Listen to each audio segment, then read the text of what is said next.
우리가 함께 봉독한 사무엘하 12장 16절에서 23절까지 말씀을 가지고 사랑하시기에 라는 제목으로 함께 은혜를 나누고자 합니다. 우리가 보통 어떠한 사람이나 어떠한 또 사물을 생각할 때 이 첫 번째로 떠오르는 이미지라는 것이 있습니다. 그래서 어떤 사람이 높은 직위에 올라가면 그 사람이 그 직위를 취임할 때 첫 일성을 굉장히 언론이나 다른 곳에서 어떤 촉각을 세우는 겁니다. 그러니까 그 사람이 첫 일성이 무엇이냐에 따라서 그 사람의 어떤 앞으로 나아갈 정책 방향이나 그런 것들이 되어지기 때문입니다. 또 뿐만 아니라 어떤 사람을 생각할 때 그 사람의 말이나 그 사람의 행동이 우리 속에 딱 인지되고 있다라는 것입니다. 우리가 잘 아는 대로 에디슨 하면 발명가입니다. 근데 그가 한 말 중에서 천재는 99%의 노력과 1%의 영감으로 이루어진다. 이 말을 우리가 에디슨 하면 딱 생각나는 것입니다. 또 우리나라 6.25 전쟁 당시에 우리나라를 도왔던 미국의 메가더 장군 하면 여러분들은 무엇이 생각납니까? 인천 상륙작전, 또 노병은 죽지 않는다. 다만 사라질 뿐이다. 멋진 말을 남겼습니다. 뿐만 아니라 성경 속에서도 아브라함 하면 많은 일들이 생각나지만 100세에 얻은 아들을 하나님 앞에 드린 그 믿음, 이게 아브라함을 생각나게 하고, 노아 하면 우리는 홍수가 생각납니다. 또 욥 하면 고난이 생각나고, 요나 하면 물고기가 생각나는 것이 우리가 성경의 어떤 이미지가 우리에게 각인되어 있기 때문에 그렇습니다. 그러면 그 많은 성경에 나타나는 인물 중에 여러분 다윗 하면 어떤 생각이 여러분에게 제일 먼저 나십니까? 아마도 모르긴 해도 많은 그리스도인들이 다윗 하면 생각나는 것이 골리앗이라는 사람일 겁니다. 이 골리앗을 다윗이 물리치지 않습니까? 어렸던 나이에. 당시에 많은 그 군사들이 골리앗의 외모를 보고 그의 장대함을 보고 다 감히 싸워볼 생각도 못하고 있을 때 다윗은 그에게 나아가서 이렇게 말을 하게 됩니다. 사무엘상 17장 45절에 다윗이 블레셋 사람에게 이르되, 여기서 블레셋 사람은 골리앗입니다. 너는 칼과 창과 단창으로 내게 나오거니와 나는 만군의 여호와의 이름 곧 내가 모욕하는 이스라엘 군대의 이름 하나님의 이름으로 내게 나아가노라. 그리고 우리가 잘 아는 대로 물맷돌을 탁 던져서 그 골리앗을 죽인 그 사건이 기억이 날 것입니다. 뿐만 아니라 다윗은 특별히 하나님으로부터 인정을 받았던 사람입니다. 성경의 많은 사람들 중에 다윗처럼 이렇게 인정받은 사람이 그렇게 많이 없습니다.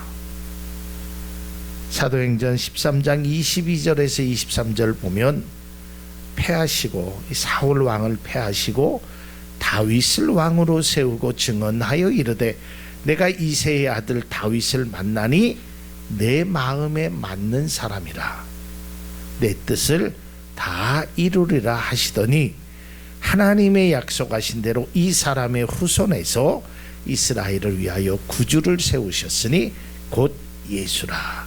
그러니까 하나님이 이새의 많은 아들들 중에 다윗을 보고 마음에 맞는지라 그랬어요. 야, 너는 진짜 내 마음에 참 꼭 든다.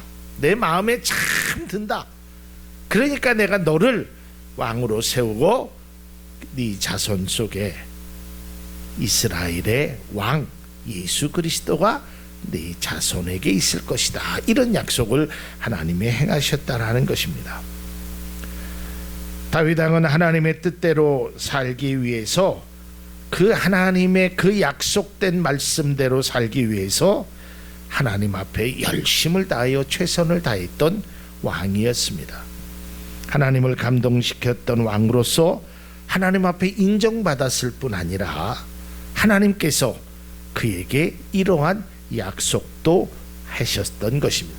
사무엘하 7장 9절에 보면 내가 가는 모든 곳에서 내가 너와 함께 있어 내 모든 원수를 내 앞에서 멸하였은즉 땅에서 위대한 자들의 이름같이 내 이름을 위대하게 만들어 주리라. 얼마나 큰 축복입니까? 여러분, 다윗에게 하나님은 내가 진짜 마음에 참 든다.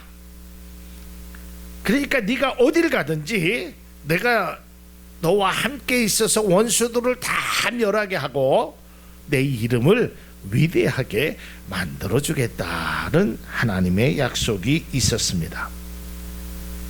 그랬던 다윗에게 정말 하나님 앞에 씻을 수 없는 참 부끄러운 큰 오점을 남기게 됩니다. 그 첫 번째 사건이 밧세바를 범한 사건입니다.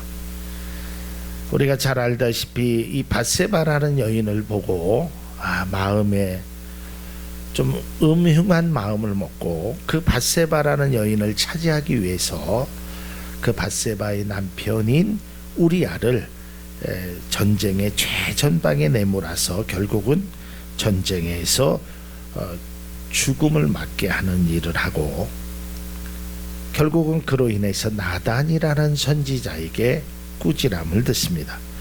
두 번째로는 이 다윗이 행했던 일들 중에 말년쯤에 인구조사를 통해서 자신의 업적을 좀 드러내려고 하다가 결국은 그 결과로 재앙과 기근을 만나게 됩니다. 그러니까 다윗에게 참 큰 오점이 두 개가 있었는데 그 오점 중에 하나가 바로 오늘 본문의 이 밧세바에 관한 사건입니다. 그래서 오늘은 저는 이 다윗 하면 우리가 생각했던 골리앗, 또 하나님의 은혜, 하나님의 함께 하신다, 이것도 우리에게 중요한 이미지지만 다윗이 어떤 기도를 드렸고 그 기도를 통해서 어떠한 태도를 보였는지, 오늘은 특별히 다윗의 기도에 관해서 우리가 한번 함께 은혜를 나누고자 합니다. 자, 오늘 본문의 배경은 우리가 잘 알다시피 이제 밧세바를 다윗이 취하게 됩니다. 그래서 거기에 아이가 생겨납니다. 그래서 아이를 낳았는데요, 이 아이가 아픈 것이었습니다. 그 아이가 죽을 병에 걸린 것이었습니다. 이러니까 아버지로서, 왕으로서 참 마음이 아팠을 것입니다.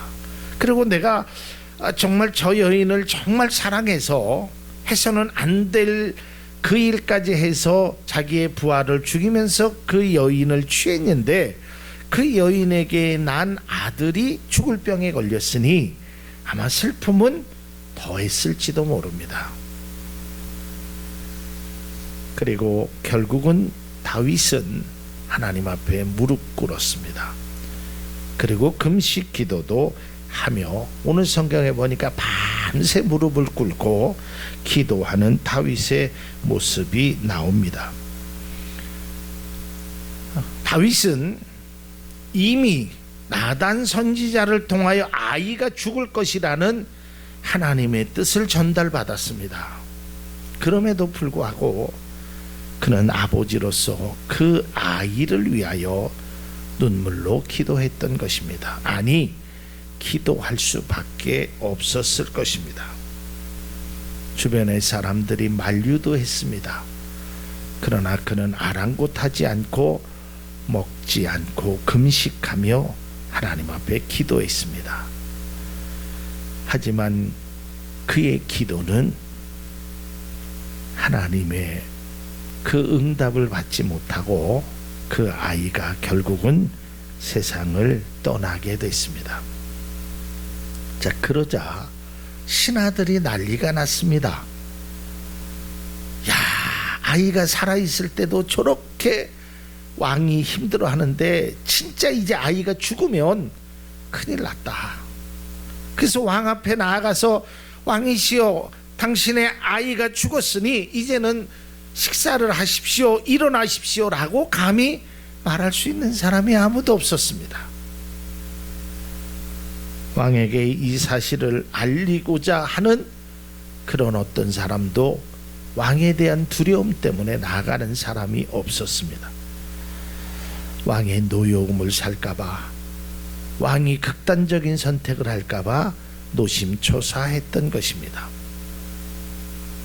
근데 이것을 다윗이 보았습니다. 신하들이 좀 수군거리는 것입니다. 그러자 다윗이 신하들에게 이렇게 묻습니다. 아이가 죽었느냐? 그러니까 신하가 거짓말을 할 수 없으니까 예, 죽었습니다. 근데 신하들이 생각했던 그 다윗의 모습과는 전혀 다른 모습의 다윗을 오늘 성경에 보아서, 그래, 아이가 죽었니? 예, 죽었습니다. 그러면 더 슬플 줄 알았는데, 더 기도할 줄 알았는데 일어나는 겁니다. 그리고 목욕을 하고 기름을 바르고 예복을 입고 얘들아 먹을 음식을 가져오라 하는 겁니다. 아니, 이건 어안이 벙벙한 일입니다. 아니, 살아있을 때도 그렇게 슬퍼서 기도했는데 죽으면 얼마나 마음에 대성통곡을 할 줄 알았는데 전혀 다른 모습을 보이는 것입니다. 그러자 신하들이 묻는 것입니다. 아니, 왕이시오, 어떻게 아이가 살아있을 때는 그렇게 기도하더니 정작 죽고 나니까 슬퍼하지도 않고 기도도 하지 않습니까? 이때 다윗이 얘기합니다. 우리가 이 성경을 잘 알아야 됩니다. 혹시라도 하나님께서 내 아이를 살려줄까 생각함이었다. 근데 여러분, 이 말씀을 잘못 생각하면 우리가 기도할 때 그냥 하나님께서 혹시 그런 뜻이 아닙니다. 이 말의 의미는 이미 하나님은 이 아이의 생명을 취할 것이라고 이미 나단 선지자를 통해서 말씀하셨단 말이에요. 그러니까 다윗은 그 부모의 마음으로 혹시라도 하나님께서 들어주실지 않을까 하는 기대를 가졌다는 겁니다. 그러나 이제는 더 이상 금식할 필요가 없다라는 거예요. 내가 그에게로 갈 수 없고 그가 나에게로 올 수 없다라는, 그러니까 하나님의 말씀을 이제 인정하게 됩니다. 사실 본문의 말씀을 읽으면서 참 이해가 쉽지는 않았습니다. 인간적인 생각을 가지고도 그렇고, 왜 하나님께서는 다윗의 기도를 들어주시지 않으셨을까? 이거보다 더 큰 죄를 지은 사람의 기도도 들어주셨는데, 하물며 하나님의 뜻과 정반대의 길을 걸어가는 사람의 기도도 들어주셨는데 왜 들어주시지 않았을까? 그러면서 이제 말씀을 묵상하던 가운데 이 다윗의 기도가 마음속에 와닿기 시작했습니다. 그래서 오늘 우리는 이 다윗의 기도를 통해서 다윗의 행동을 우리가 이해할 수 있고 하나님의 뜻을 받아들일 수 있지 않을까라는 생각으로 말씀을 준비해 보았습니다. 오늘 이 다윗이 드렸던 기도는 어떤 기도였을까? 또한 이 기도가 우리에게도 필요한 것들이 많이 있을 거라고 생각이 되어집니다. 첫 번째로 다윗이 드렸던 기도의 내용은 그는 자신의 죄를 인정하였다는 것입니다. 그러니까 다윗이 기도했던 것은 자신이 잘못한 것, 그러니까 자신이 그 밧세바를 취했던 것, 그것을 인정했다는 것입니다. 자신이 잘못되었다는 것, 이것을 인정한다라는 것이요, 우리가 쉽지 않다라는 것입니다. 누구나 자기 자신을 발견한다는 것도 쉽지 않습니다. 또 자기가 죄를 지었다는 것도 사실은 인정한다라는 게 쉽지 않아요. 자, 우리가 다윗의 입장으로 가보면 당시의 그 왕정 시대에서는 왕의 권력은 절대적이었습니다. 그러니까 왕이 마음만 먹으면 어떤 일이라도 했었고, 그 당시의 삶은 일부 다처제가 허용되었던 삶입니다. 그러기에 얼마든지 자기가 변명을 할 수도 있을 것입니다. 그러나 그것이 아니라는 것을 다윗은 보여주었다는 거예요. 오늘날에도 마찬가지입니다. 우리가 어떤 잘못을 하면서 어떤 변명할 여지들이 다 가지고 있습니다. 내가 잘못을 한 것에 대해서 이건 이렇고, 사회가 이래서 그랬고, 많은 사람이 이래서 그렇고, 경제가 이래서 그랬고, 뭐가 이래서 그렇고, 핑계 없는 무덤이 없다고 하듯이 우리가 자신의 잘못을 스스로 인정한다라는 것이, 스스로 고백한다라는 것이, 그것이 쉽지 않습니다. 물론 법정에서 죄를 인정하는 척합니다. 그것은 그저 내가 형량을 조금이라도 덜 받기 위해서 인정하는 것뿐이고, 누가 뭐라고 말하지 않았음에도 불구하고, 아니 심지어는 아무도 모르는 그 일을 내 스스로 인정한다라는 것이, 그것이 쉬운 일은 아니라는 겁니다. 그러나 다윗은 하나님 앞에 깊은 회개의 기도를 했습니다. 그 내용이 시편 51편에 나와 있습니다. 그 시편 51편의 그 내용을 보면 이 밧세바 사건을 취한 후에 드렸던 다윗의 기도입니다. 51편 3절에 보면, 무릇 나는 내 죄과를 아오니 내 죄가 항상 내 앞에 있나이다. 자기가 자기 죄를 안다라는 겁니다. 또한 51편 10절에서 11절까지의 모습을 보면, 하나님이요 내 속에 정한 마음을 창조하시고 내 안에 정직한 영을 새롭게 하옵소서. 나를 주 앞에서 쫓아내지 마시며 주의 성령을 내게서 거두지 마옵소서. 그러니까 하나님, 나는 내가 잘못한 것을 압니다. 그러니까 앞으로도 나에게 정직한 영을 새롭게 하여 주셔서 내가 잘못한 것을 누가 뭐라고 하기 전에, 나단 선지자가 꾸짖기 전에 내가 스스로 먼저 알 수 있도록 해달라는 그 간절함의 기도라는 것입니다. 여러분, 우리가 사람 앞에도 솔직해야 되지만 하나님 앞에도 우리가 솔직해야 될 줄로 믿습니다. 그보다 더 여러분 스스로 솔직해질 수 있기를 바랍니다. 누가 내 잘못을, 누가 내 거짓을, 누가 내 죄를 알고 모르고 그것을 떠나서 내 스스로가 좀 알기를 원합니다. 알아야 하는. 그러니까 다윗은 이 스스로 이것을 내가 알지 못했다는 것이 하나님 앞에 얼마나 부끄러운 일인지를, 나단이라는 선지자를 통하여 하나님이 책망하시기 전에 내가 이것을 잘못한 것을 깨달아 알아야 됨을 그는 고백했다는 것입니다. 그래서 우리는 하나님의 말씀을 통해서, 믿음의 찬양을 통해서 내 자신을 바라볼 수 있는 믿음의 거울, 우리의 죄를 밝히 보여줄 수 있는 그런 믿음의 거울 앞에 내 자신을 비출 수 있는, 그래서 내가 잘못한 것이 있다면 스스로 하나님 앞에 인정하는 그런 참된 기도가 우리에게 필요하다라는 것입니다.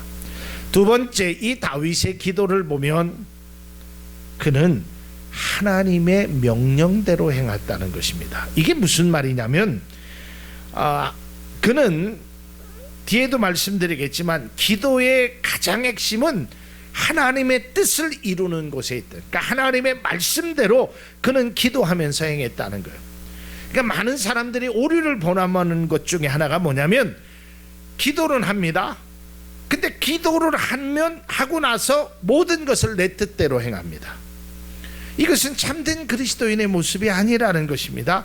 내가 기도했으면 그 하나님의 뜻, 하나님의 계획하신 그것을 잘 깨달아 알면 그대로 행해야 되는데 그렇지 못하다는 거예요. 성경 역대상 14장에 보면 다윗이 블레셋과의 전쟁을 합니다. 이때 하나님 앞에 그는 이렇게 기도합니다. 다윗이 14장 10절 다윗이 하나님께 물어 이르되 내가 블레셋 사람들을 치러 올라가리이까. 이 기도하는 겁니다. 그러니까 주께서 그들을 내 손에 넘기시겠나이까 하니 이제 기도하니까 하나님께서 이렇게 응답합니다. 여호와께서 그에게 이르시되 올라가라. 내가 그들을 내 손에 넘기리라 하신지라. 그래서 올라갔습니다. 그래서 블레셋 사람을 완전히 쫙 다 진멸하고 전쟁에 대승을 거두게 합니다. 근데 이것으로 끝났으면 참 좋을 뻔했는데 이 나머지 블레셋 사람들이 그러니까 전쟁에서 패배한 그 패잔병들이 또 모여서 원수를 갚기 위해서 다윗에게 옵니다. 자, 예를 들어서 예전에는 1만 명의 블레셋 사람이 있다고 칩시다. 그런데 다 죽고 도망갔던 불과 50명, 100명, 그거보다는 훨씬 적은 인원이 다시 쳐들어오는 겁니다. 그러면 사람의 마음이에요. 한번 기도해서 응답받았으면 또 기도할 것 같은데 그렇지 않아요. 이 정도쯤이야 내가 얼마든지 할 수 있지. 이런 마음이 들게 되어 있어요. 나중에 제가 기회가 있으면 이스라엘 왕들에 대한 설교를 오후 예배 때라도 이렇게 쭉 연재로 좀 하려고 계획하고 있는데요. 이스라엘 왕들도요, 잘 나갔을 때 보면 그 겸손했던 마음이 없어요. 솔로몬도 없었거든요. 그런데 그들이 쳐들어오니까 다윗이 또 하나님 앞에 기도합니다.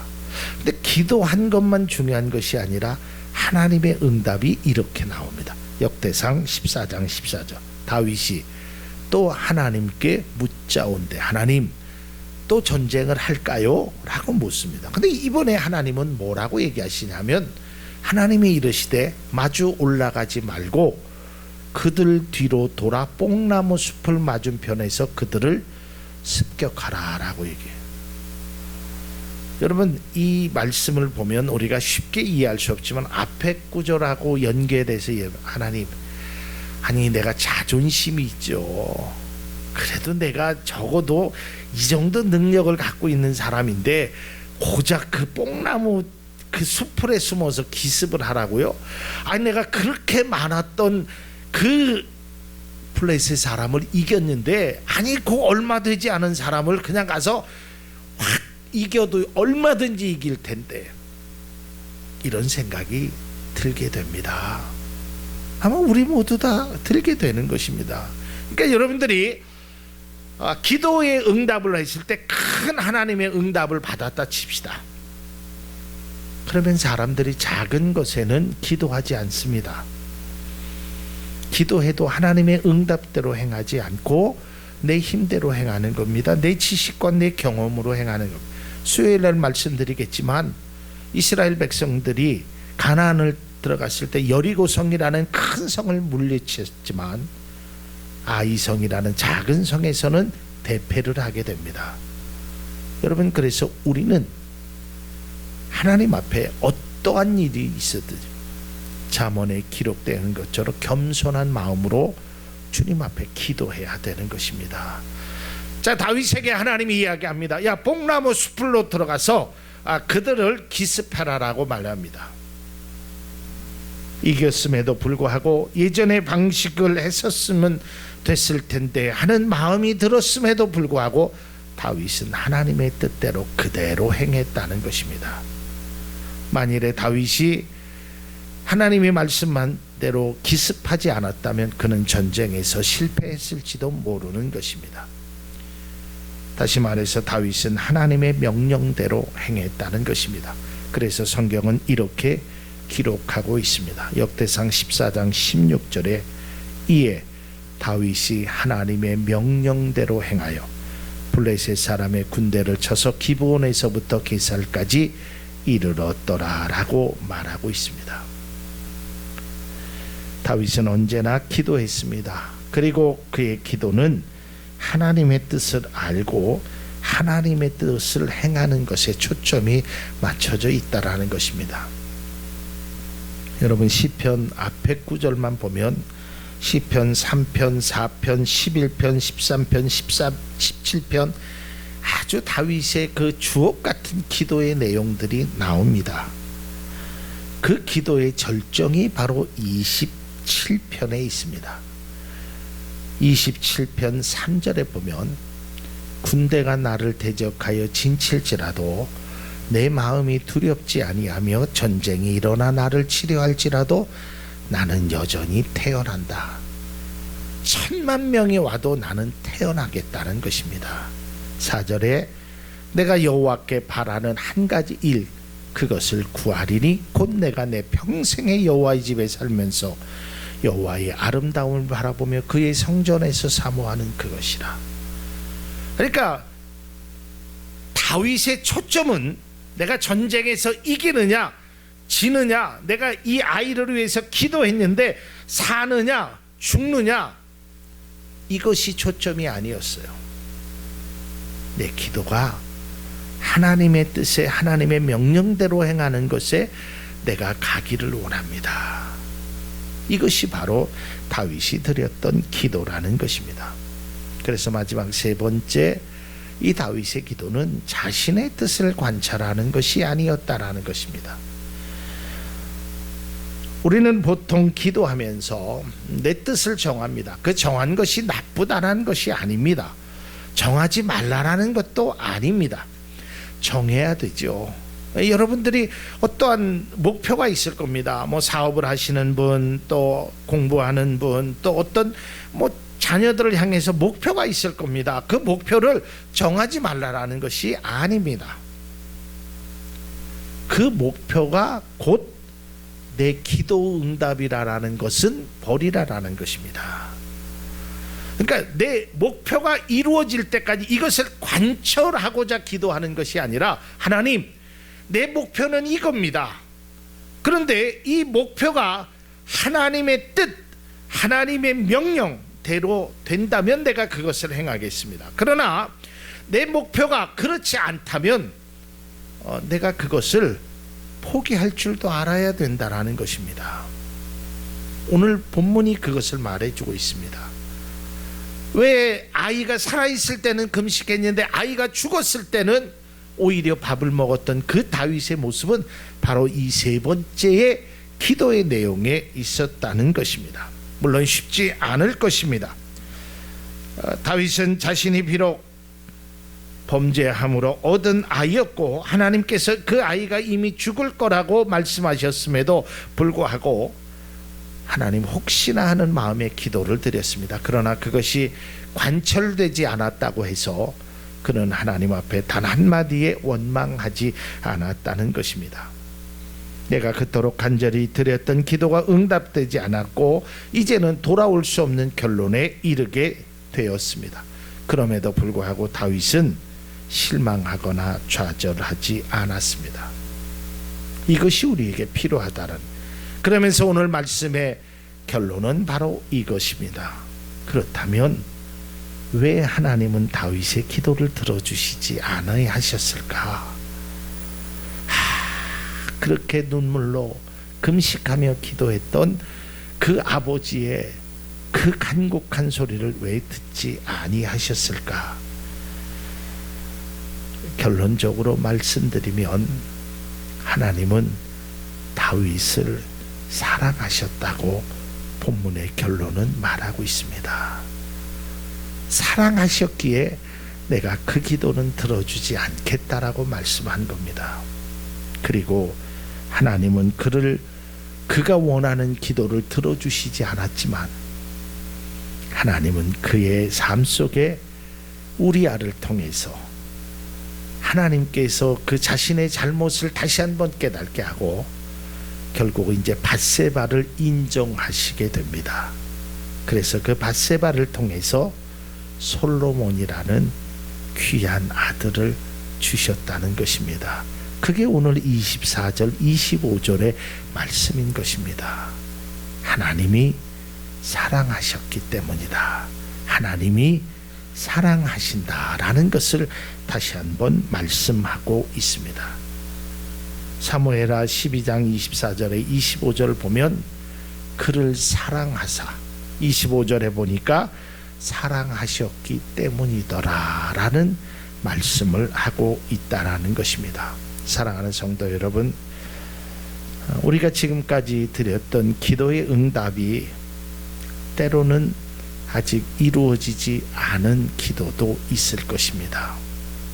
그러나 여러분, 때로는 하나님이 나를 미워하셔서 또 여러분 스스로가 내 믿음이 약해서 자꾸 그렇게 나약한 생각, 부정적인 생각을 갖지 않기를 바랍니다. 하나님은 여러분들을 사랑하시고 사랑하셨기 때문에 여러분의 기도를 들으신다라는 것을 꼭 기억하십시오. 그리고 하나님이 주신 은혜는 눈으로도 보지 못하고 귀로도 듣지 못하고 마음으로도 생각하지 못했던 귀한 은혜를 주신다는 것을 우리는 꼭 믿음으로 고백할 수 있기를 바랍니다. 하나님은 다윗의 기도를 안 들으신 것이 아니라 다윗을 사랑하시기에 솔로몬을 주셨다는 것이 오늘 말씀의 결론인 것입니다. 우리의 기도가 하나님, 내가 꼭 이것이 갖고 싶습니다. 이것이 이루어지길 원합니다. 그러나 때로는 그것이 오히려 나에게 더 어려움이 될 수 있다라는 것을 하나님은 아시기에 하나님은 그것을 주지 않으셨다라는 것입니다. 여러분, 그 단정적인 예가 아브라함이 하나님이 원치 아니하는 이스마엘을 얻지 않습니까? 그것을 통해서 중동에 지금까지 어려움이 있지 않습니까? 여러분, 하나님은 그런 방법이 아닌 하나님의 방법으로 여러분의 삶에 기도의 응답을 주신다는 것을 꼭 깨달아 알 수 있기를 바랍니다. 그래서 우리가 때로는 기도 응답이 되지 않고 때로는 마음의 근심과 걱정이 될 때도 오늘 이 말씀에 그래, 다윗을 사랑하셔서 하나님께서 다윗에게 솔로몬을 주셨던 것처럼 하나님께서 나도 사랑하셔서 내 뜻이 아닌 하나님께서 더 귀한 것을 나에게 주시겠지라는 믿음의 확신을 가지고 기도하면 하나님은 절대로 여러분들을 실망시키지 않는다는 귀한 은혜가 여러분의 삶에 있기를 주님의 이름으로 축복합니다. 오늘 오후 예배에 우리 안수 집사님이 찬양을 하실 겁니다. 오 신실하신 주, 오 신실하신, 내 너를 떠나지도 아니하리라, 내 너를 버리지도 아니하리라. 그 약속하신 그 주님의 약속이 여러분 가운데 임하고 하나님이 우리를 너무너무 사랑하시고 사랑하셨기 때문이라는 것을 깨달아 아는 우리가 있기를 바랍니다. 때로는 하나님이 사랑하셔서 우리의 요구를 주시지 않습니다. 그러나 하나님은 사랑하시기에 우리의 요구는 주지 않을지라도 우리의 필요는 채워주신다는 것을 꼭 기억하실 수 있기를 바랍니다. 그래서 우리는 그 하나님 앞에 기도하는 것을 멈추지 않는 믿음의 성도, 그리고 하나님은 우리를 너무 사랑하시기에 하나님의 뜻을 나를 통하여 이루신다는 것을 꼭 기억하는 우리 모두가 될 수 있기를 바랍니다.